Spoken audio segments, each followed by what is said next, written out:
खुलुमबाय बे समाव बड'लेण्ड एंखं टेलिभिजननि स्टुडिअ'आव आंनि हा ब्रह्म दिनैनि गाहाय रादाबफ्राव दङ। कामाख्या थानसालिखौ सिबियारिफोरनि थाखाय खुलिफिनबाय। जापाननि गाहाय मन्थ्रिया आसामाव फैयाब्लाबो हिमन्त बिश्व शर्मानो फन हरदों। जिएमबिखौ मदद खालामग्रा सा 11 सोद्रोमानि हेंथायै एनआइएआ चार्जशीट गथायबाय। लामा रैखाथि आरो ड्राइभिं लाइसेन्सनि सायाव गोदान एसअपि फोसावगोन चरण बर'। बनसुनि थान्दै हान्जाया मिरुनि मन्थ्रि चिराग पासवानखौ लोगो हमदों। दानिया फैदो आबुं रादाबाव।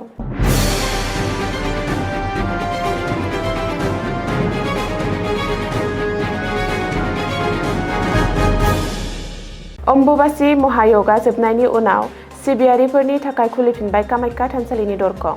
थांनाय हरनि 12:12:12 रिंगायाव जोबदों अम्बुबाची महायग। बेनि उनाव दिनै फुंनिफ्रायनो दोरोङारि नेम खान्थिनि गेजेरजों सिबियारिफोरनि थाखाय खुलिनानै होनाय जायो कामाख्या थानसालिनि गेट।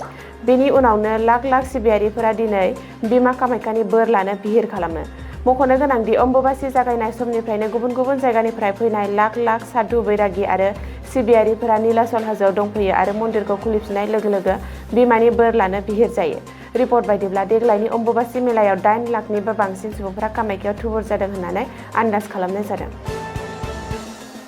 जापाननि गाहाय मन्थ्रि सानाए ताकाइचिआ आसामाव फैयाब्लाबो गिबि मन्थ्रि डक्टर हिमन्त बिश्व शर्मानिसिम फन कल फैदों। बे फनखौ गोदान दिल्लीयाव थानाय जापाननि राजथान्दैनिफ्राय खालामदोंमोन।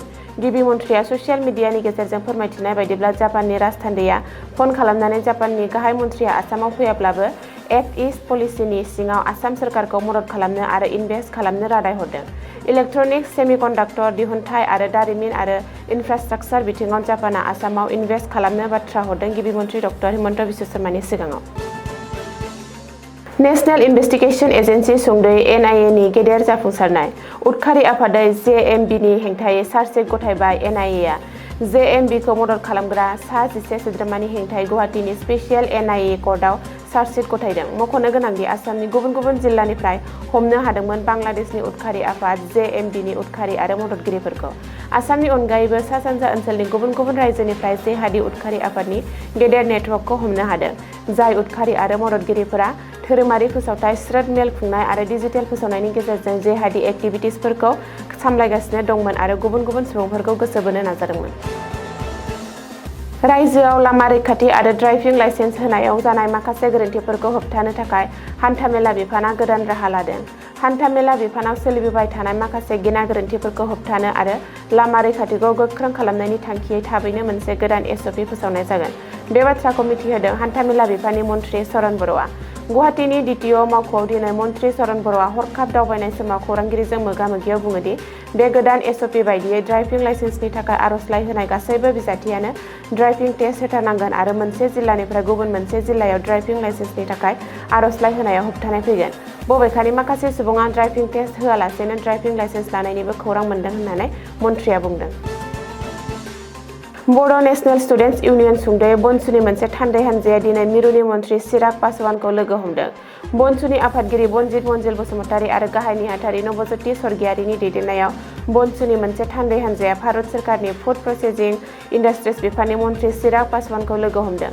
मिथिनो हानाय बायदिब्ला बे लोगो हमनायाव बनसुनि थान्दै हान्जाया आसाम आरो बड'लेण्डनि ट्राइबेल हारिनि जामुं आरो दिहुनथायफोरखौ फोसावनाय, संरैखा खालामनाय आरो प्रसेस खालामनायाव जर'खा राहाफोर लानो थाखाय मिरुनि मन्थ्रिखौ खावलायो।